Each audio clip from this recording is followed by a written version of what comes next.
예,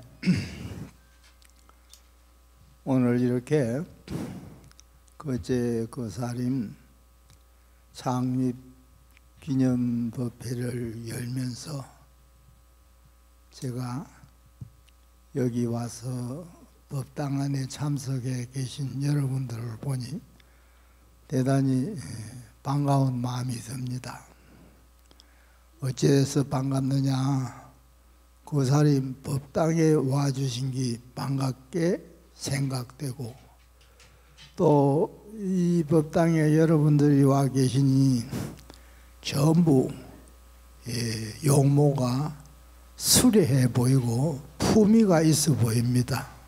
그래서 이제 그 점이 또 반가운 점이다, 이렇게 말을 하고 싶습니다.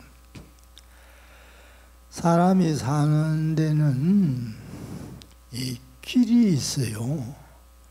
여러분들이 사시는 집을 나와서 이 거사림 법당까지 오는 길이 있을 겁니다. 그 길을 회원들은 물론 또 인연 있는 분들이 많이 다녔을 것입니다. 그래서 이 거사림 법당이 여러분들이 일상생활 속에서 부처의 길을 찾자 하는 마음으로 자주 이제 오고 가는 그런 행로지요. 앞으로 이제 꾸준히 거사림 해가 무궁무진하게 발전되도록 열심히 나오셔서 모두 다 금반지 받으시기 바랍니다.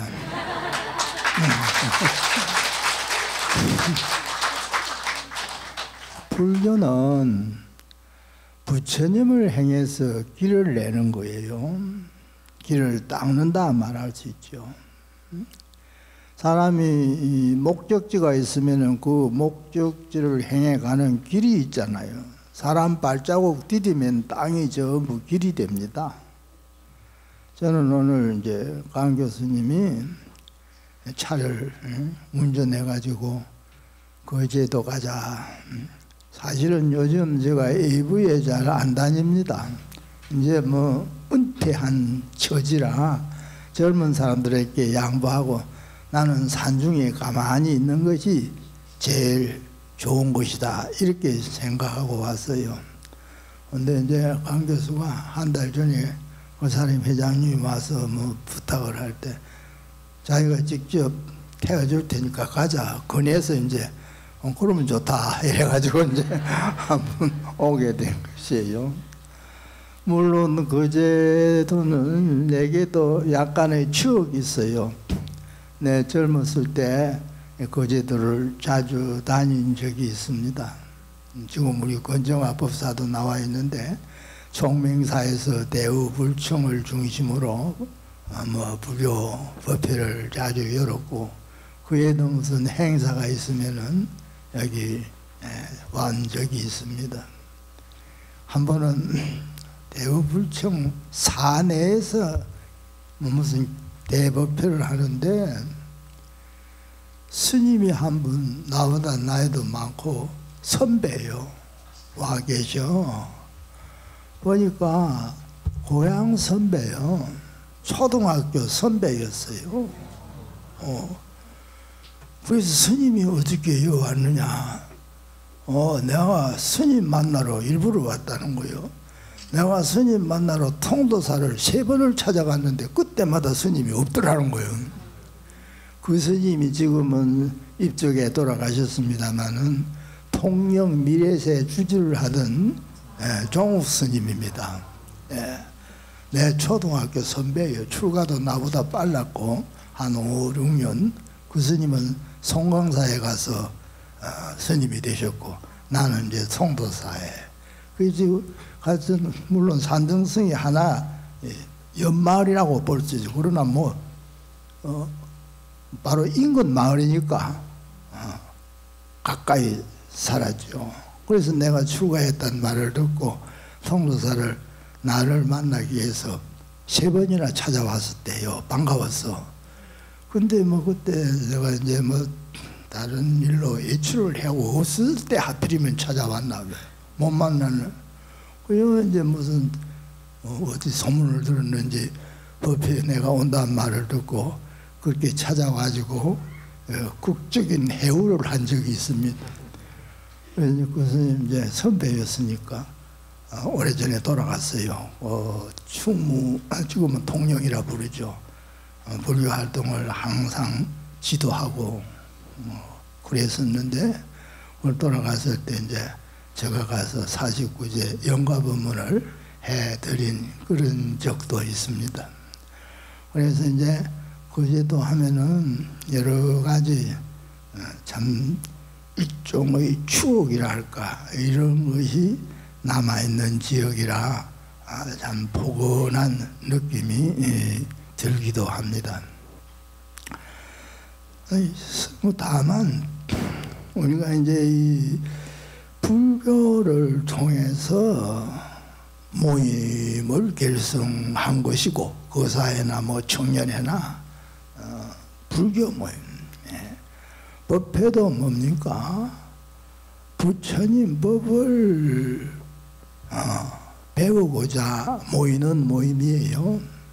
그러니까 법회를 달리 말하자면은 수행하는 모임이라고 볼 수 있고, 뭐 일반적으로 공부하는 모임이라 볼 수 있고, 또 신앙 정서를 가지고 말할 때는 기도하고 뭐 발언하는 그런 모임이라고도 볼 수 있습니다.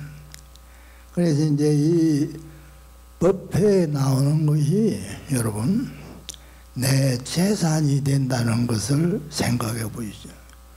법회에 나오는 게 내 재산이에요. 불교는 이 법재란 말을 씁니다. 법의 재산이다. 법의 재산이 7가지로 설명이 되는데 제일 먼저 믿을 신자를 써가지고 신재라는 게 있어요. 신재. 믿음이 재산이에요. 불교 믿는 거 내 재산입니다. 재산 하면 뭐 우리가 흔히 금전적으로 생각하고 돈이 많은 게 재산이 많은 거 아닙니까? 또 땅, 뭐 부동산이 많은 것도 재산이죠. 그런 물질적인 재산에 버금가는 법의 재산이 있는데 불자는 법의 재산을 축적해가는 사람들입니다. 법의 재산을 늘리려고 노력해가는 사람들이 불자이고 특히 거사 불교가 그 중추적인 역할을 한다고 말할 수 있어요. 그래서 불교는 사람들에게 법의 재산을 모으게 한다. 이렇게 이제 말씀드릴 수 있어요. 물론 법문을 듣는 것도 법자이고 참회를 하는 것도 법자이고 뭐 여러 가지 7가지 계행을 지키는 것도 예를 들면 계행이라는 것이 너무 멀리 엄격한 그런 그 뜻으로만 이야기. 예를 들면은 술을 좋아하는 애주가가 오늘은 집에 내 아들, 딸 중에 누구가 뭐 생일이다, 누가 뭘 하는이다. 그날은 술을 안 마시고 집에 일찍 들어가 자녀와 어울리는 시간을 갖는 그게 계를 지키는 행위예요. 계라는 뜻이 근계로 설명할 때 하지 말라 이런 뜻으로 이해하지만은 대성에서는 뭔가 분위기를 만들어가면서 좋은 상황이 되도록 노력하라는 그런 뜻을 가지고 있어요. 그런데 이런 것도 재산이라는 거예요. 계제란 말이 이제 7법제 속에 있습니다. 그래서 이제 이 불교 진행하는 그 활동을 통해서 여러분들은 정말 큰 부자가 될 수 있어요. 굳이 말하자면 뭐 정신적인 면에서 말씀하시는 거지요. 이렇게 대모를는지 모르겠습니다만 예를 들면 우리가 거제가 뭐 지금은 다리가 놓여져서 섬도 뭐 옛날처럼 그렇게 섬이 아니라고도 볼 수 있는 섬이었잖아요. 거제 섬을 내가 소유한 땅이라 한다면 내가 큰 부자죠. 그러나 거제 섬을 내가 개인적으로 소유한 그 부보다는 알고 보면은 우리는 아직 모르는 게 많잖아요. 알고 보면은 불교를 통한 법제를 얻는 이익이 더욱 뛰어나다 이 말이면 뛰어난 것입니다. 불교는 무르복을 성취하는 그게 근본이고 또 세속의 복은 나중에 없어지는 복이에요. 무르복은 없어지지 않는 복이에요. 샘이 없는 그릇에 물을 담았을 때 그릇이 깨지면 물이 셉니다. 유리컵 같은 거. 그게 이제 세속의 복은 새는 복이에요. 아무리 많이 지어놔도 언젠가 새서 줄어들 때가 온다 이렇게 말하면 우리가 불교하면서는 부처님 말씀을 생각해야 됩니다. 부처님 말씀 한 번씩 생각해 보는 그게 불교 공부예요. 뭐 경전을 체계적으로 공부하는 방법도 있고 또 나름대로 뭐 연부를 익혀서 수행하는 방법이 있고 알고 계시지만 참선을 하는 방법도 있고 주력을 하는 방법도 있고 네 가지로 크게 나눠서 말하는데 불교는 부처님 말씀 한 번씩 생각해 보는 그게 기본이에요. 불교를 하다 보면은 기본적으로 배우게 되는 낱말이랄까 단어가 몇 가지 있습니다. 부처님이 가장 많이 하신 말씀이 있어요. 뭐 이제 안경을 이제 소성경전이라 이렇게 보는 경향도 있습니다만 그러나 초기 경전이에요. 여기에 나오는 말씀 가운데에 부처님이 가장 자주 한 말씀이 무상하다는 얘기입니다. 왜 무상부터 말합니까? 이렇게 생각하지 마십시오. 불교는 무상을 알고 무상을 뛰어넘으려는 큰 마음을 일으키는 발심을 하는 게 그게 중요한 거예요. 무상하다. 더 덥다 이 말이요. 모든 것은 변해 달라진다. 내 이 육신을 두고 말할 때 지금은 이 나이 먹도록 참 고생도 했고 또 뭐 즐거운 시절도 겪었고 살아왔지만은 이게 무상에 속해 있는 물건이에요. 무상에. 저는 이제 나이가 곧 80 다 돼 가요. 그러니까 무상감이 전에보다 더 많이 느껴져 가지고 어떤 때는 산중에 있으면서 그 해가 질 때 산 너머 황혼이 나타나는 수가 있어요. 그걸 보면은 야, 참 내 인생도 저렇게 빨갛게 황혼이 들겠지 이런 생각도 해요. 나보다 이제 나이가 조금 많은 가까이 지내는 스님 한 분이 있는데 이 스님이 한 10년 전부터 가끔 전화를 하면은 어이 저 한 스님 어떻게 지내노?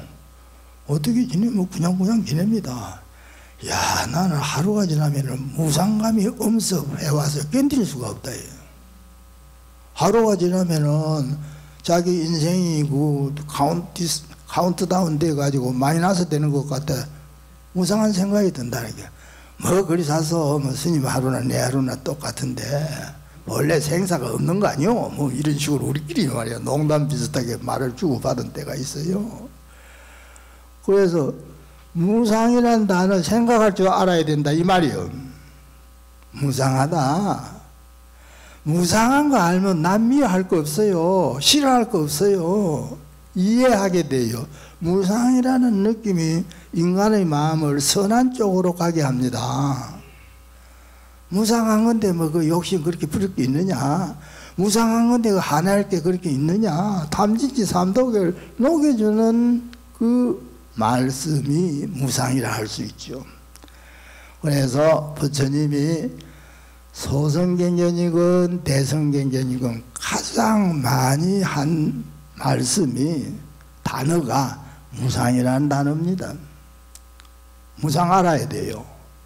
생각할 줄도 알아야 되고 무상이라는 의미를 알아야 돼요. 내 인생 자체가 이 오음 육신이 살아가는 거는 무상한 거니까. 그렇다고 세상을 비관적으로 염세적으로 보라는 거 아닙니다.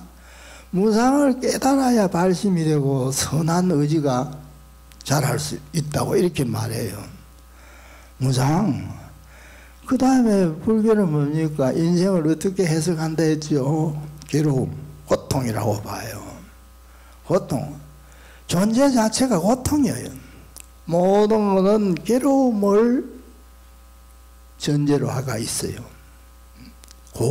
사성제도 이제 고진멸도 고제로부터 시작되잖아요. 내 사는 것이 괴로움이라는 걸 미리 사전에 알라 이 말이에요. 물론 우리가 그렇게만 생각하면 세상을 부정적으로 염세적으로 뭐 잘못하면 자살하란 말입니까? 이런 뜻에서 하는 말이 아닙니다. 원래 괴로운 거예요. 괴로운 거. 그래서 내가 괴로울 때는 어떤 동병상련이라는 말이 있지요. 사자성어. 남의 괴로움을 이해하게 됩니다. 괴로운 사람끼리는 괴로움을 이해하게 돼요. 앞서 말한 병에 같은 병을 앓는 사람은 상대의 병 앓는 심정을 안다 이 말이에요. 그래서 서로 가까워져요. 그 말이 동병상련이란 말이 있잖아요. 그래서 무상을 생각할 줄 알아야 되고 고를 생각해요. 내가 기본 4가지 단어를 소개하는 겁니다. 세 번째가 뭐냐? 나가 없다는 무아예요. 무아. 불교 특유의 교설이 무아설입니다. 무아예요. 왜 무아라느냐? 우리 사는 내 개인의 인생, 삶 전체가 꿈속의 일이라는 거예요. 꿈은 깨면 없는 거예요. 몽경이 현실하고 다르잖아요. 그래서 인도의 유수한 종교 사상의 여러 가지가 이제 인도에서 나왔는데 발생을 했는데 불교 특유의 설이 무아설입니다. 내 없다는 거예요. 내 없으면은 뭐 남한테 꼭 나를 내세워서 아집을 부리거나 이럴 필요가 없죠. 그냥. 그래서 세 번째, 무아를 생각할 줄 알아야 돼요. 이제 이 무아를 조금 뒤에 가면 이제 공이라고, 이 세상을 공으로 보라. 중국의 유명한 빵거사가 임종할 때 남긴 말이죠. 한 세상 잘 살게나 자기는 돌아가면서 세상을 떠나면서 살아남아 있을 사람들을 행해서 한 말이에요. 호주 새가 나라 이런 말 나오거든요. 임종계예요. 한 세상 잘 살게나 마치 꿈과 같은 것이다. 위험몽종이는. 그래서 이제 꿈속의 경계는 꿈을 깨면 없는 거 아닙니까? 부처님을 잘 알고 계시지만은 깨달은 일을 부처를 하잖아요. 깨달으면 누구나 부처죠. 깨달은 사람은 잠자다가 꿈꾸던 몽경에서 깨나가지고 벗어났다는 얘기예요. 아니 이걸 불교는 교리적으로 생사를 해탈했다 이렇게도 표현하죠. 그래서 모든 이 공하다고 생각하라는 거예요. 나는 공제 소유원정, 이 세상 있는 것들을 현상을 공한 것으로 보라. 건강얘기도 나오잖아요. 범소유산 계시허망 사국의 개송에 진공의 도리를 설해놓은 말씀이죠. 그래서 이 네 가지 단어를 항상 기억하고 생각해야 됩니다. 이게 불교 공부예요, 이거. 뭐 연불을 하거나 참선을 하거나 여러 경전을 이 경전 저 경전 차근차근 보아가는 체계적인 불교 공부법이 있지만은 일반적으로 가장 쉽게 말하면 이 네 가지 단어 생각하는 게 불교예요. 무상한 줄 아십시오. 괴로운 것인 줄 아십시오. 당신은 본래 없던 존재예요. 우리가 인연이라는 게 말이에요. 묘하잖아요. 인연. 불교는 이제 또 이 세 가지로 부처님 가르침을 요약해서 정리를 합니다. 뭐냐? 세 단어예요. 여기는 이제 앞에 네 가지 부처님이 제일 많이 설해줬던 말씀을 소개했는데 이 세 가지는 불교 안에 설해진 모든 부처님 말씀 또는 후대에 그걸 교리적인 이론으로 정의해 놓은 게 있잖아요. 인가, 인연, 일심이에요. 세 가지 단어 또 생각해야 돼요. 모든 것은 인가예요. 인가, 원인에 따른 결과. 그래서 이제 부처님 초기 설법을 인천교 법문이라 하는데, 이제 다음 생에 다시 인간으로 태어나는 이치를 설해놓고 천상에 태어나는 이치를 설해놨어요. 그걸 인간과 천상 세계를 설해놓은 법문이라 이래서 인천교 법문이라 그래요. 아주 이 기본적인 기초적인 그 법문이죠. 인가. 그래서 나의 오늘이라는 하루 일상이 반드시 지나간 어느 때의 인가로 오는 겁니다. 모든 행위, 행동 자체가요. 누구를 만나거나 내가 느끼는 어떤 심지어 감정이랄까 기분까지도 인가예요. 이 세상에는 인가를 벗어나는 건 없어요. 그래서 인가, 원인과 결과. 우리 속담에 콩 심은 데 콩 나고 팥 심은 데 팥 난다 하는 말이 있죠. 그 인과법 설해놓은 말이잖아요. 그래서 우리나라는 과거 선조 시대로부터 인과의 이치를 독실히 알고 지내온 민족이에요. 그런 속담이 생겼으니까. 그런데 오늘날 와가지고는 현대화된 이 풍물 속에서 인과를 무시하고 사는 경우가 허다해져 버렸어요. 인과 무시하면 안 돼요. 자기를 나쁜 업 속으로 밀어넣는 결과밖에 가져오지 못합니다. 인과, 부모가 자식을 키우는 것도 인과고, 무슨 직장생활 하면서 근무하는 모든 내 일상의 일들이 인과예요. 인과에 의해서 나타나는 것이다. 인과. 그래서 인과란 말, 불교를 어렵게 생각할 필요가 없습니다. 앞서 소개한 부처님이 가장 많이 말씀하셨다는 네 단어와 지금 소개하는 세 가지 단어만, 그럼 전부 단어로 치면 숫자가 7가지. 7 단어만 기억하면은, 생각하면은 불교 잘 공부돼요. 불교 공부가 잘 되는 것입니다. 뭐 참선을 한다고 또는 연부를 한다고 또 다른 주력을 한다고 그렇게 뭐 개인적으로 물론 그런 방법을 선호해서 할 수 있지만은 할 거 없어요. 인과 중요한 겁니다. 인과 안 믿으면은 불교를 교리적으로 설명할 때 불교를 안 믿는 겁니다. 인과를 믿어야 불교를 믿는 겁니다. 어떤 사행심에 의지해서 기복적인 그런 심리를 갖는 것이 이제 간혹 초기 초심자들 경우에 있을 수 있는데 인과를 믿고 그렇게 해야 돼요. 그 다음에 이제 우리 불교에서 가장 많이 쓰이는 말이랄까, 일반적으로 사회적으로도 가장 많이 쓰이는 용어인 인연이란 말. 인연. 부처님 법을 한마디로 요약하면 인연법이라 이럽니다. 부처님이 뭘 가르쳤느냐? 인연법을 가르쳤다 이렇게 말하기도 해요. 마성비구, 아사지 비구가 사리부리 부처님 대자기 전에 만나서 그렇게 소개해 준 적도 있어요. 부처님 법은 한마디로 말하면 인연법이에요. 묘하잖아요. 인연에 의해서 우리 태어난 겁니다. 인연에 의해서 사람은 받은 겁니다. 인연에 의해서 그 사람 회원이 된 거예요. 인연에 의해서 그 사람 법당에 오게 된 거예요. 이 인연 불가사의 한 것은 설명 불가능해요. 인연이 뭐냐? 설명 불가능해요.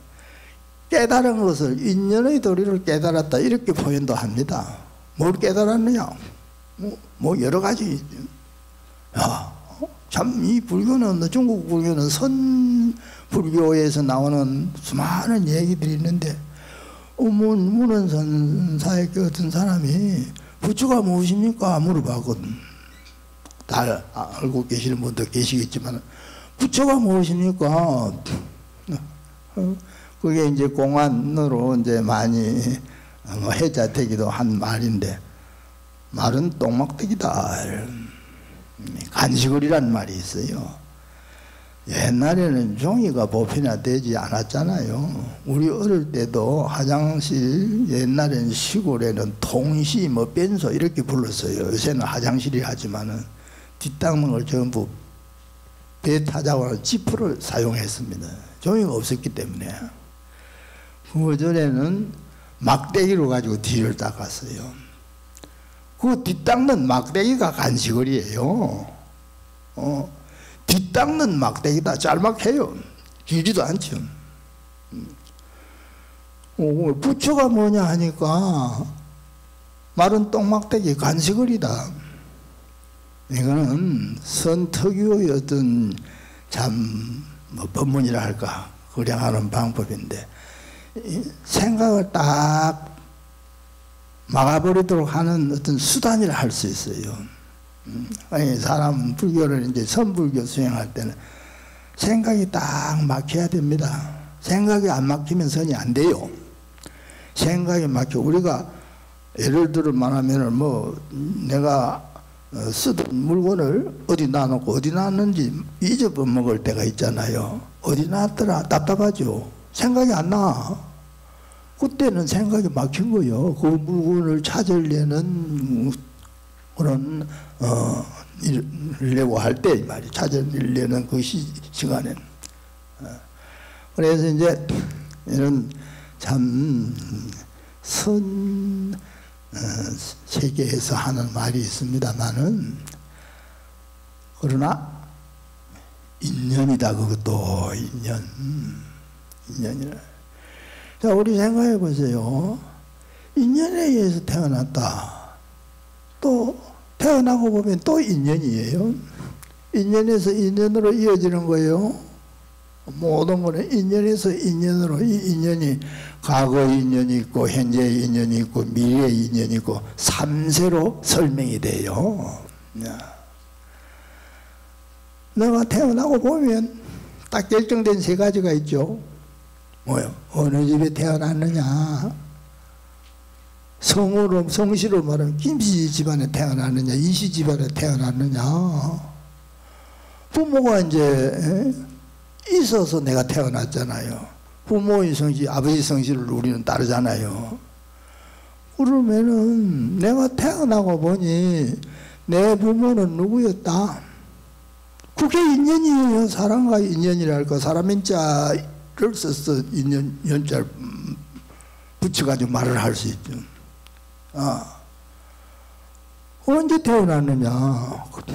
흔히 말하는 사주팔자. 예.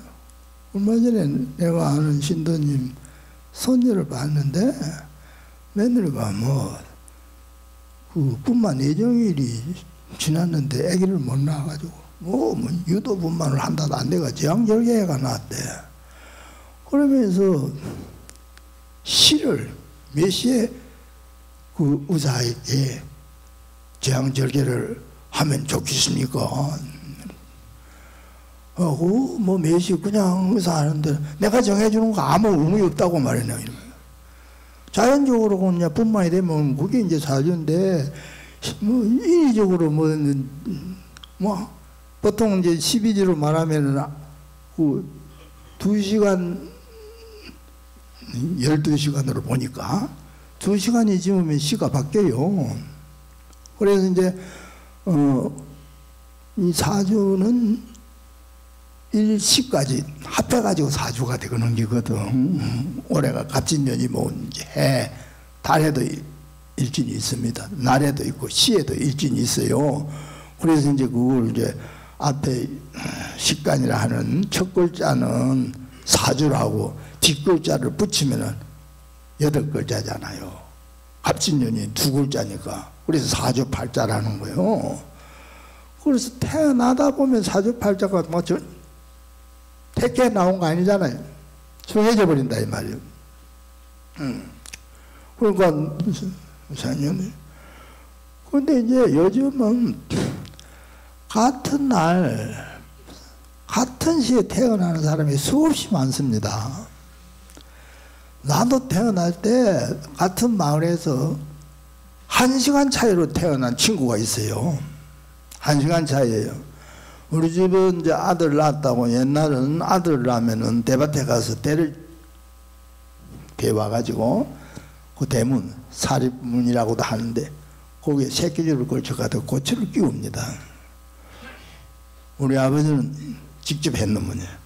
고추를 끼우고 나니까 그 아랫마을 아무개는 태어나가 그때 대지로 갔다 해요. 그 시간이 한 1시간 미만, 30-40분. 팔자는 나는 중대에 있는데 그 사람은 아파가지고 비실비실한데 소문 듣다 보면 내 팔자가 좀 나아요. 안 아프면 난도 뭐 아플 때가 있지만. 그래서 사주가 각각 있는데 이 말은 또 갑자기 다른 뜻을 이제 한번 소개하는 결과가 되겠습니다. 똑같은 날 태어난 사람이 전국적으로 수백 명입니다. 수백 명도 더 될 수 있죠. 다 달라요. 사주팔자가 시간을 가지고 말할 때는 똑같는데 생애 연출하는 거는 다르다 이 말이야. 그렇다면 뭐 사주팔자가 어떤 운명적으로 결정되는 건 아니잖아요. 그래서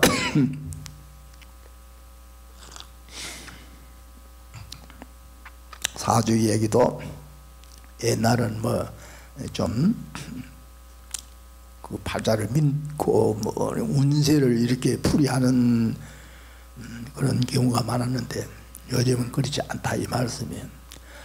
어떤 시가 일정되잖아요. 뭐 여러 사람이 같은 시간에 태어났다 하더라도 그 다음에 어디서 태어났느냐 고향 정해지는 그 공간적인 이치랄까 장소가 다르잖아요. 그래서 내가 태어나고 보니 세 가지 인연이 이미 맺어져 버린 거예요. 어느 집안에 태어났느냐, 어디서 태어났느냐, 언제 태어났느냐. 평생 우리가 세세생생을 살아가면서 이 세 가지 인연 가지고 활동을 하는 겁니다. 사람 인연, 이게 제일 중요하죠. 인간 세상에서는 사람 인연. 그 다음에 장소와 인연, 이걸 뭐 지연이라는 말로 달리 표현하기도 하죠. 그 다음에 또 이제 시간 인연, 시연. 이 시간 인연을 옛날에는 하늘이 정해주는 기다 해서 천운이라는 말을 쓰기도 해요. 하늘 전자 운수할 때 운자. 천운이 여의치 못하다 이 말은 시적 인연이 여의치 못하다 이런 뜻으로 이제 이해하는 말입니다. 그래서 이제 인연을 우리가 알기 쉽게 이제 이해하려면은 이런 태어날 때의 그 모습이랄까 환경을 가지고 생각할 수 있다 이 말이에요. 그 인연이 이게 불가사의한 거예요. 그다음에 이제 불교는 이제 후기에 와서 주로 해온 말입니다만은 모든 것은 사람 마음이 결정하는 겁니다. 이걸 일심법이라 이래요. 일심. 그래서 이제 불교는 인과법, 인연법, 일심법 세 가지 법을 알면 다 아는 거예요. 다 아는. 일심, 한 마음.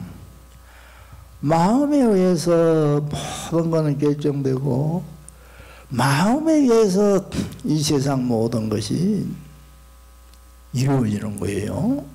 그 한국인 경문에 나온 말인데 일체 유심조란 말이 있어요. 모든 것은 마음이 만들어낸다 이런 뜻이에요. 그리고 이제 그 뒤에 대꾸로 이어진 또 개성이 나오는데 심의 무별법이라고 마음밖에 특별한 법이 없다 이거예요. 이제 이 불교 공부는 지금 소개한 이런 단어, 이런 말들만 이해하면 저절로 되져요. 그러면 그것만 알고 길을 닦아야 돼요. 부처를 행해 나가는 앞서 말씀드린 길을 꾸준히 그 사람의 꾸준히 나오는 게 길을 닦는 거예요. 부처를 행해가는 사람이 목적지가 있으면 그 목적지를 찾아가기 위해서 길을 가잖아요. 인생의 목적은 우리는 세속적인 기준으로 금생에 좀 돈 많이 벌어가지고 부자 한번 돼보겠다. 평범하게 세속적인 환경에서 볼 때는 이런 소원을 가질 수도 있지 않겠어요. 그러나 아무리 부자 돼도 결국 인생은 끝나잖아요. 옛날에 왕들이 얼마 많았어요.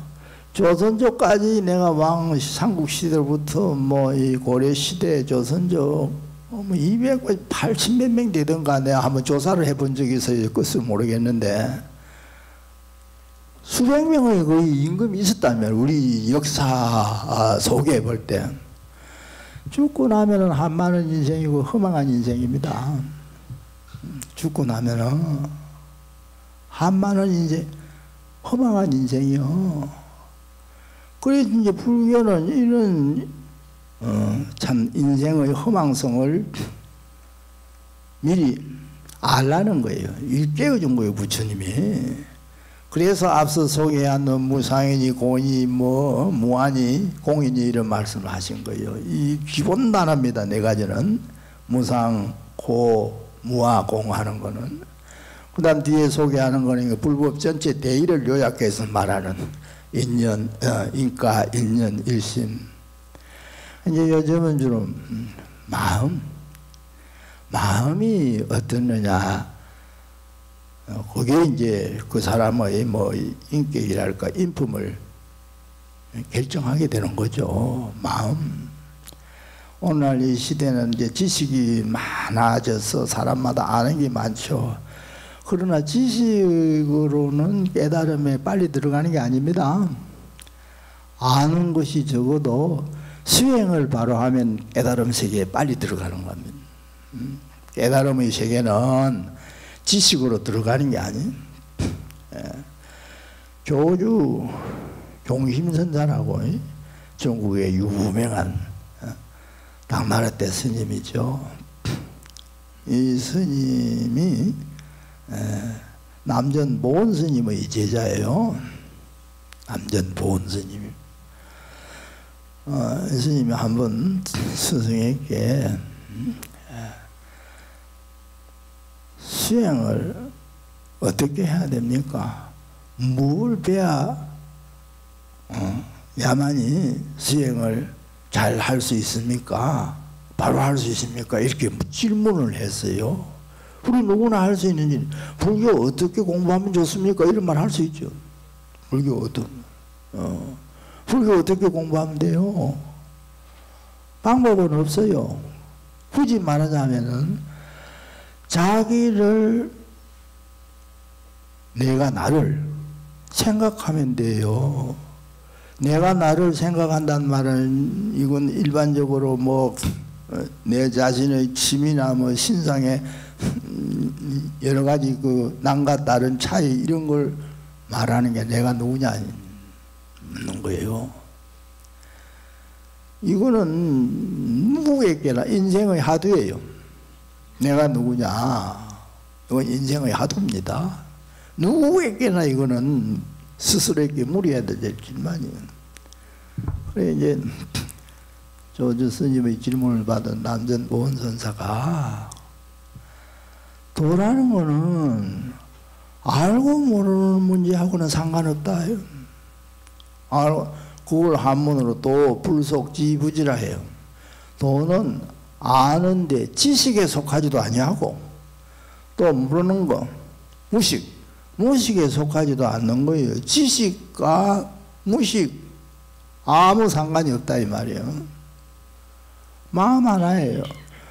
부처를 행하는 마음 하나 항상 가슴에 품고 있으면 이게 불교에서 가장 중요한 것입니다. 공부의 척경이라 말할 수도 있죠.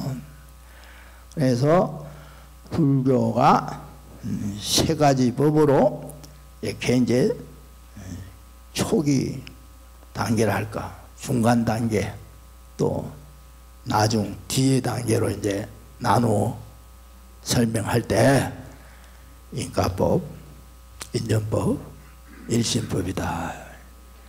그래서 이걸 이제 알고 막 열심히 자기 길 닦아가는 거예요. 남의 뭐 훈에 남을 의식하지 말고 자기 길 닦아가는 게 불교예요. 자기. 그래서 이제 정말 공부가 되면은 자기 살림살이가 대단히 늘어나요. 늘어나고 세상에 아무 부러울 거 없어요. 돈에 현혹되지 않습니다. 또 권력에 현혹되지 않습니다. 그래서 이제 이러한 그 사람들 대장부를 하는데, 중국에서는 이제 유교 쪽에서 뭐 나온 말로도 볼 수 있는데, 불교하는 분을 뭐 대장부를 불법을 수행하는 사람이라 대장부라요. 대장부. 고사림들 대장부 되기 위해서 고사림 회원된 겁니다. 장부자의 충천지, 장부에게 스스로 하늘을 찌르는 뜻이 있으니 막향열애 항처행 부처님 행한 곳으로 따라가지도 말라, 이런 말이 있어요. 대장부니까.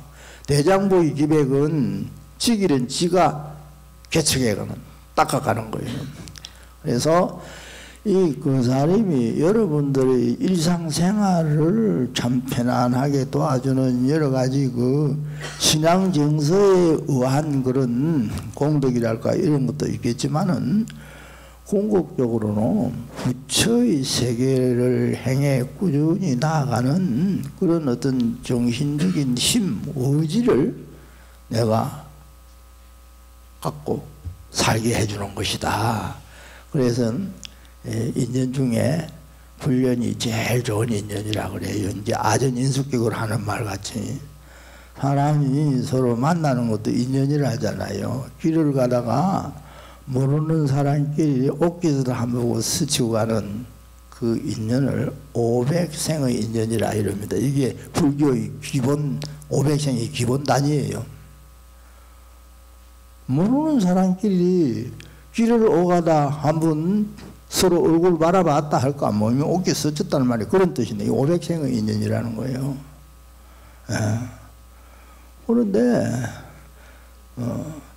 같은 자리에서 함께 있는 거, 오늘 우리 고사님 법당에 다 같이 기념법회 하기 위해서 다 같이 앉아 계시잖아요.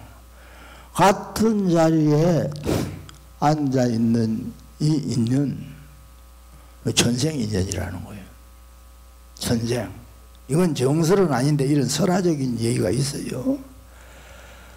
또 이제 여행을 하다 보면 요즘도 그런 경향이 있을 겁니다. 룸메이트가 돼가지고 두 사람씩 한 방에 자요. 그러면 두 사람이 같은 방에서 하룻밤을 지내잖아요.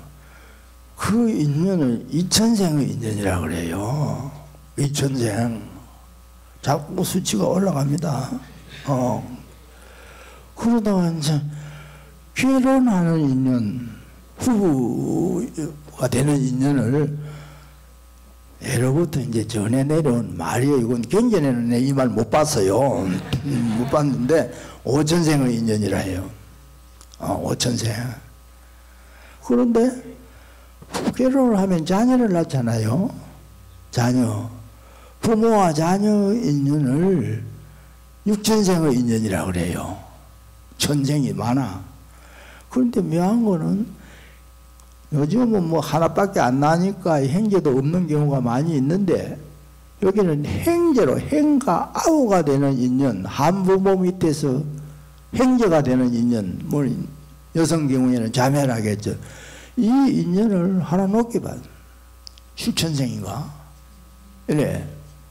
부모와 자식보다도 우리는 부모와 자식 사이가 인연이 더 깊은 거 아닌데 행제 인연. 근데 이상해. 요새는 뭐가 이거 뒤바뀌어 가지고 뒤바뀐 게 많잖아요. 요새는 세상이 뭐 옛날하고 바뀐 게 많아요. 사람 뭘 제일 내 몸 제일 중요한 거죠. 내 몸보다 중요한 거 없어. 두 번째 뭐요? 두 번째는 사실은 가족 식구가 돼야 돼요. 근데 아니야. 돈이야. 돈이 두 번째예요. 세 번째가 이제 가족이에요. 네 번째는 아예 몰라. 네 번째는 아예 몰라요. 이것도 우화가 있어. 살아. 이것도 뭐 아주 뭐 이거 내가 이러다 시간 오버하면 큰일 나는데. 인도에 옛날에 뭐 돈이 많고 사회적인 어떤 그런 참 명망이 있는 분들을 장자라, 경전 속에 장자란 말이 나옵니다. 중국에도 물론 장자라, 뭐 노자 장자 말고 긴 장자, 놈자자를 써요. 장자. 그래 이제 장자가 아주 호요식하면서 돈도 많고 부자였어요. 사회적인 그런 지체도 신분이 높고 이래가지고. 그런데 부처님 당시에도 인도에는 이 열대 지방에는 아직도 많이 남아 있답니다.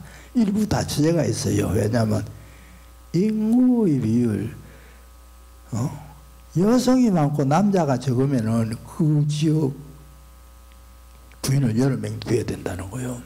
일부 다처제. 지금도 태국만 가도 시골에 가면 부인이 셋 되는 사람 흔합니다. 뭐 방콕 같은 수도는 모르겠습니다만 몽골 어제에 가면 반대로요. 남편이 계절 남편이야. 봄에 찾아오는 남편이 있고 여성은 가만히 한 군데 있어요. 몽골인들은 유목민이잖아요. 왔다 갔다 하잖아요. 봄에 찾아오는 남편, 여름에 찾아오는 남편, 가을에 찾아오는 남편. 말하자면 다부 일처제예요. 다부. 이런 얘기를 하니까 어떤 보살님이 나 그 나라 가면 좋겠다. 농담으로. 그래, 이거는 여성은 아주 좋고 남자가 많으면은 인구 비율에 따라 풍습이 생기는 거예요. 그래, 인도 이 장자가 내 부인을 거느리고 살았어. 돈도 많고 부자고 말이야. 아주 참 지체도 신분이 높은 분이니까. 근데 누구나 마지막에는 떠나야 되잖아요. 떠날 때는 말없이 노래도 있었잖아요. 옛날 여러분도 떠날 때는 이혼도 남기지 마라. 떠날 때는 말없이. 왜냐하면 내가 임종을 지켜본 경우가 몇 번 있어요. 나 지금 말은 하고 싶는데 발음은 안 되나고 눈물이 그냥 얼굴에. 그러다 숨 넘어간 경우를 본 적이 있어요. 우연히. 그래서 이제 사람이 다 죽음에 임해서는 파포장황한다 이런 말이 있는데 어쩔 줄을 모르고 당황한다 이런 뜻이에요. 몸이 막 긴장이 되는 수도 있고 하여튼 그렇게 표현해놓은 말이 있습니다. 이 만년에 병석에 누워서 죽을 때를 기다리는 거예요. 근데 아직도 제사는 많이 나오니까 부인들이 번갈아서 한꺼번에 안 오고 번갈아서 병문을 오는 거예요. 그래서 한 번은 제일 뒤에 맞아들인 넷째 부인이 와가지고 예, 어떻습니까? 이래 이제 병문안을 할 때 그냥 늙음하게 제일 아끼던 부인이요. 젊으니까 말을 걸어서 자네 말이야. 넷째 부인 보고 하는 말이야. 힘없이 내가 저승길을 가야 될 것 같다. 항정객이 돼 못 일어날 것 같다. 갑자기 허망하고 외로운 생각이 드는데 내 죽으면 죽어서 같이 따라가지 않겠느냐 물어봤어요.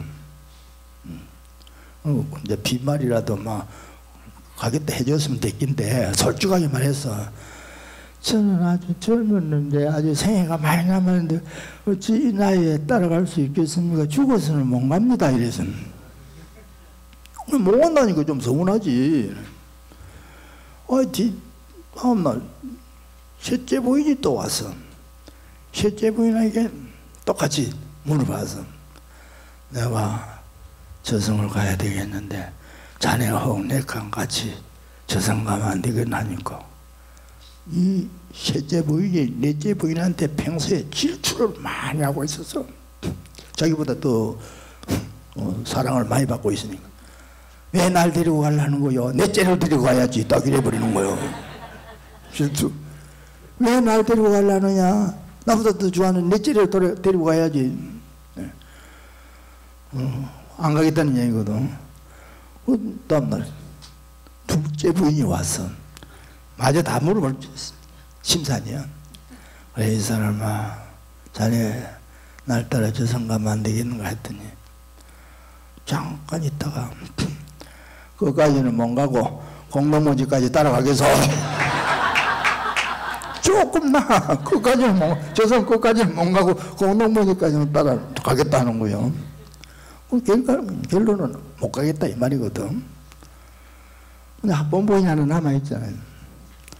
본부인 다음날 와서 문안할 때 똑같이 물어봐서 이게 내가 저승을 가야 되는데 참 누구 하나 같이 갔으면 좋겠는데 자네 따라가면 안 되겠는가 해.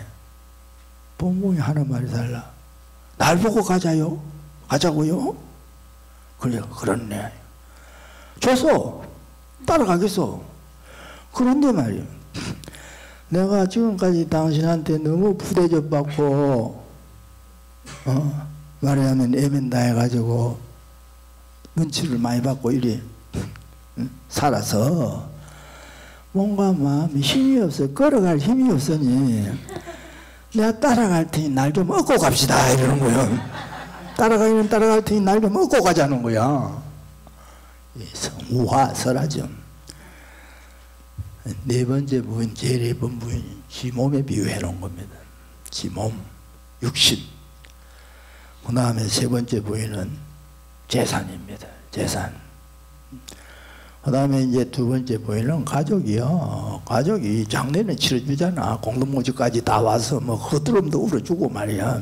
우리 동네 어릴 때 봤는데 부로 막심하던 며느리가 그 시어머니 들어가니 허드름을 손바닥에 춤을 붙여가며 발라가면서 우는 걸 봤어요. 그래서 내 어린 나이에도 야 참 이 거짓 울음을 그건 더 크게 해. 장례는 본보이 문제죠. 본보이 뭐야? 이걸 굳이 말하자면 마음 일심법 하다가 소개한 얘기죠. 자기 마음 진심불성이에요. 우리가 자기 참마음 진심, 이 진심에는 번뇌가 안 일어나. 번뇌가 일어나지 않는 말, 깨달음이 뭐냐? 마음 심체에 번뇌가 일어나지 않는 망념이라 해요. 번뇌를. 그래 귀신론에 깨달음에 대한 정의를 딱 내리는 말이 있어. 뭐라고 했느냐? 소원각자는 말한 바 깨달음이라는 것은 심체 이념이니라. 마음 그 바탕 자체에 쓸데없는 생각 없는 게요. 떠나갔으니까 심체 이념이라 정의를 내려놨어요. 그래서 이제 궁극적으로 우리가 모든 생각은 날려보내야 돼. 뭐 어떤 생각은. 근데 그게 업에 이제 찌들려 살기 때문에 어렵죠. 생각에 자유로울 수 있는 거 이거 대단한 겁니다. 우리는 분한 생각이 있으면 저절 나지도 모르게 이가 갈리잖아요. 억울해서. 또 뭐 슬픈 생각 그냥 눈에 눈물이 빙그르르 돌잖아요. 그래서 자기 생각에서 자유로울 수 있는 거, 욕심이 일어나도 욕심이 끌려가지 않고, 화가 날라 해도 화에 끌려가지 않고, 요즘 사람들이 전부 성질도 조금 뭐 나빠진다 할까, 화도 잘 내고, 이 세상이 발달하면 발달할수록 탐진치 삼독이 늘어난다 그래요. 욕심, 진심, 어리석음. 그래서 이제 항행 같은 경전에 보면은 사람이 화를 한 번 내면은 세세생생 100만 가지 장애가 나타난다는 거야. 화 한 번 내는데 남한테 화를 내는 수 있죠. 야단을 치거나 이것도 화라고 볼 수 있는데 화 한 번 내면은 100만 가지 장애가 일어난다. 하응경 보현행품이라는 품속에 나와 있는 경전의 말씀입니다. 그래서 이제 결국 저승에 따라간다는 본부인을 다시 생각해야 돼요. 내 진심, 불성자리, 육신이나 재산이나 가족은 내가 평소에, 그러니까 아까 말한 거 이제 이번에 1번이 몸이고 2번이 재산이, 원래 2번이 가족이 돼야 되는데 요새 돈이라는 건 참 묘한 거거든. 부부 사이라도 돈 정확하게 지갑에 있는 돈 안 가르쳐 줍니다. 없다 이래요. 많이 해본 묻는 사람은 많이 해봤을 거야. 돈 좀 주소 하면 있는데 없다 이래. 네, 우리 아버지도 어릴 때 뭐 책 살려고 책값 달라면 돈 없다 하더라고. 나중에 뭐 지갑에 있더라고요. 그래서 이제 중요한 거는 내가 나를, 불교는 내가 나를 공부하는 종교, 내가 나를 찾는 종교. 내가 누구냐 이거는 많이 상투적인 얘기로 들리지만은 실제 수시로 자기에게 물어봐야 될 평생 내내의 하도다. 그걸 생각하면은 내가 조금은 바르게 돼요. 조금은 복을 짓게 되고 조금은 선업을 닦게 돼 있는 그런 어떤 여지가 있다. 여러분 계속 이 거사련법회 열심히 나와가지고 내년 올해는 2사람밖에 금반지 안 받던데 내년에 한 10사람쯤 받도록 그래 노력하시기 바랍니다. 여러분 건강히 잘 지내십시오. 네.